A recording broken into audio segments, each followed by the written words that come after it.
Snow White and the Seven Dwarfs, an age-old fairy tale made famous by the Brothers Grimm. Illustrated by Tanya Maiboroda. Once upon a time, there was a gentle king and queen who were blessed with a beautiful daughter. The baby had skin as white as snow, sweet red lips, and hair as black as ebony. "I shall call my little princess Snow White," announced the delighted queen. Snow White was only a few weeks old when the queen suddenly died. The king was heartbroken. In time, however, he found another wife. The new queen was beautiful, but she was also cruel and hard-hearted. Every day, the queen would turn to an enchanted mirror in her bedchamber and ask, "Mirror, mirror on the wall, who is the fairest of them all?" The mirror always spoke the truth, giving the reply, "You, my queen, are the fairest of them all." Over the years, however, Snow White blossomed into a lovely princess. One evening, the queen went to consult her mirror. As usual, "Mirror, mirror on the wall, who is the fairest of them all?" she asked. My queen replied, "The looking glass.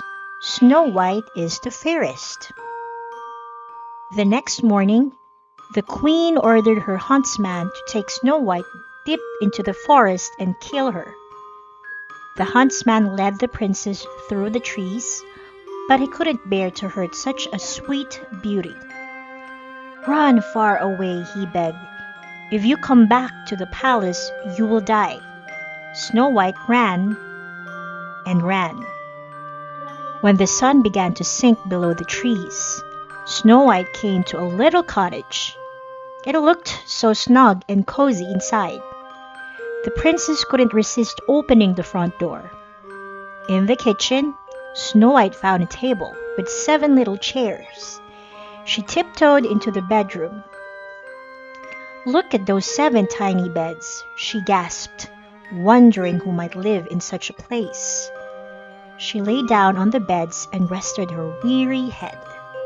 The cottage belonged to 7 dwarfs who worked in a mine.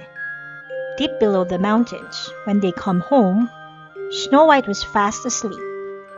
"What is this beautiful girl doing on our beds?" they wondered. Snow White woke up with a start. "Please help me," she begged. When the dwarfs heard Snow White's story, they promised to protect her from the evil queen. While the dwarfs went to work in the mine each day, Snow White happily cooked and cleaned in the cottage. Back at the castle, the queen went to her mirror. "Mirror, mirror on the wall, who is the fairest of them all?" she asked. And the mirror replied, "Snow White is the fairest of them all." The furious queen put on some old clothes and went out to the forest to find the princess. The queen knocked on the door of the dwarf's cottage, disguised as a peddler woman selling ribbons. "Let me put this pretty ribbon round your neck," she smiled. The queen pulled the ribbon so tight the princess could not properly breathe. But when the dwarfs got home that evening, they took the ribbon off and helped Snow White to bed. The queen was very angry when she discovered that her plan to kill Snow White had failed. The next day she dressed up as a different peddler woman and went back to the cottage. "Who will try my beautiful hair combs?" she cried, standing beneath the bedroom window. Snow White looked longingly at the lovely combs, but the dwarfs had told her not to open the door to strangers. When Snow White refused to let her in, the cunning queen left the prettiest comb outside the front door and went away. Snow White came straight down the stairs, then slid the comb into her hair. "Oh," she cried, falling to the ground. That night, the dwarfs discovered that the comb had poison on its teeth. They took the comb out and made Snow White well again.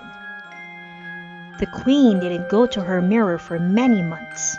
One day, however, her vain heart couldn't resist asking, "Mirror, mirror on the wall, who is the fairest of them all?" The mirror's reply was simple: "Snow White is the fairest of them all."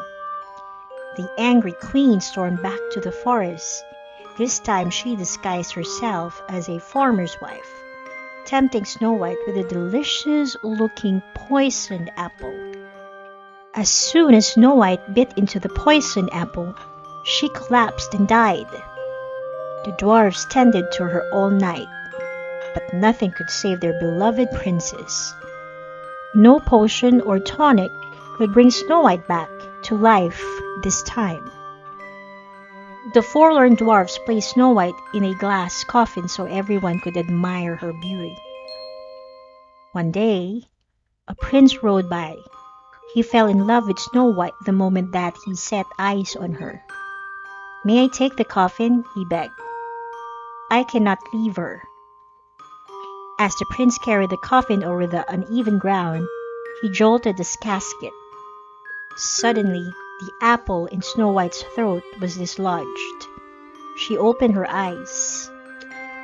Snow White immediately fell in love with the prince. Very soon, they were married in front of everyone in the kingdom. Only one person decided not to share in the royal celebrations. When she discovered that Snow White was the royal bride, the wicked queen ran out of the wedding in a blind fury. She was never seen nor heard of again. The end.